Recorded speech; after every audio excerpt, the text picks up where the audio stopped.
Controversial plans to build luxury condos in Duluth's Woodland neighborhood will now become reality. Tonight, Duluth City Council approved the Titanium Partners proposal on an 8-to-1 vote. Councilor Derwachter, whose district includes the Woodland neighborhood, was the only no vote.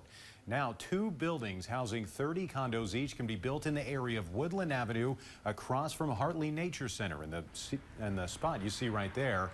Councilor Tara Swenson explained her vote in favor tonight at City Hall.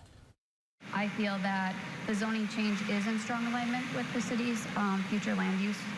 And I feel like they've done thoughtful steps in really addressing our shortage of housing in our community. So I greatly appreciate that.